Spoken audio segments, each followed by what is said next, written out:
Aujourd'hui, on va décortiquer ensemble ce qui fait qu'un magasin est réussi. C'est une sorte de plan secret, une feuille de route pour créer l'espace de vente idéal. Vous savez, cette sensation, on entre quelque part et on se sent tout de suite bien. Ou alors, c'est l'inverse, on a juste une envie, faire demi-tour.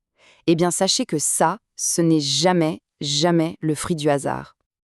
En fait, derrière chaque magasin qui nous plaît, il y a une stratégie bien ficelée. C'est un mélange assez fascinant d'art et de science, pensé pour nous guider, nous influencer et, bien sûr, nous donner envie d'acheter. Alors, prêt à découvrir ce plan? On va se pencher sur 4 piliers. D'abord, l'art de l'agencement. Ensuite, super important, comment s'assurer que les rayons soient toujours pleins. Après, on verra l'entretien au quotidien, les petits détails qui changent tout, et on finira par les règles du jeu à respecter pour que tout roule. Allez, on commence par le premier pilier, l'organisation de l'espace. C'est vraiment la base de tout, la toute première impression qui va donner le ton pour le reste de la visite. En fait, tout repose sur 4 grands principes. Il y a la mise en scène, c'est un peu l'art de raconter une histoire avec un produit. Ensuite, la couleur et la lumière, c'est ce qui va créer l'ambiance, une atmosphère qui donne envie de rester. Et enfin, la disposition. Ah, la disposition. Rien n'est laissé au hasard. C'est un parcours pensé pour guider nos pas et parfois, oui, pour déclencher un petit achat coup de cœur. Et là, on touche à un concept super important, les fameuses zones chaudes. Imaginez-les comme les carrefours principaux d'une ville, là où tout le monde passe. Placer un produit ici, c'est lui offrir une visibilité maximale. C'est souvent là que la magie opère. Mais le vrai tour de force, c'est que tout ça doit avoir l'air complètement naturel. On ne doit pas se sentir manipulé, mais plutôt guidé sans effort vers ce qu'on cherche et peut-être même vers ce qu'on ne savait pas encore qu'on voulait. Bon, avoir le plus bel agencement du monde, c'est bien. Mais si les rayons sont vides, ça ne sert à rien. On passe donc au deuxième pilier, la disponibilité des produits. C'est vraiment le moteur du magasin. Et là, la différence est juste énorme.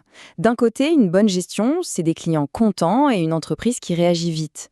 De l'autre, une mauvaise gestion, c'est la frustration, des rayons vides, du gaspillage, bref, un cauchemar pour le commerçant. C'est un vrai numéro d'équilibriste, avoir assez, mais pas trop.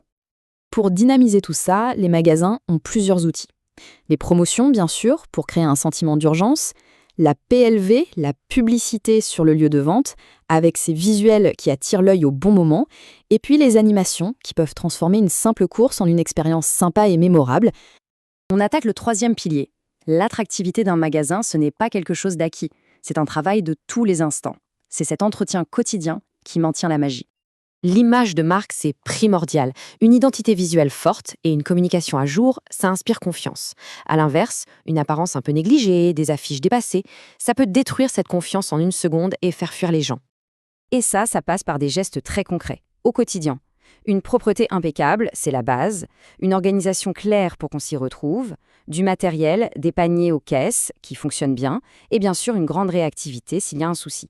Vraiment, chaque détail compte. On en arrive au dernier pilier. C'est un peu le bouclier invisible du magasin. On ne le voit pas toujours, mais il est fondamental. Il s'agit de respecter les règles, le cadre qui protège l'entreprise, le personnel et bien sûr les clients. Ici, il faut trouver le bon équilibre.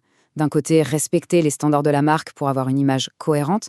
De l'autre, savoir s'adapter à la clientèle locale. Et bien sûr, tout ça doit se faire dans le respect total de la loi, notamment sur l'affichage des prix. Le but, c'est la transparence. C'est le socle de la confiance. Ce qui nous amène à un point qui n'est absolument pas négociable, la santé et la sécurité. Qu'il s'agisse de l'hygiène pour protéger tout le monde ou de la sécurité au travail pour éviter les accidents, là-dessus, aucune concession n'est possible. C'est un engagement total. Et voilà, on a la recette. 4 piliers qui ne peuvent pas fonctionner l'un sans l'autre.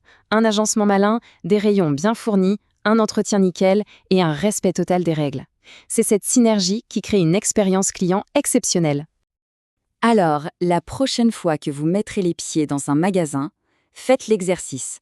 Prenez un instant, essayez de repérer ces éléments. Observez l'éclairage, la disposition des produits, la propreté. Vous pourriez être surpris de voir à quel point tout est calculé. Le plan directeur est partout, il suffit de savoir où regarder.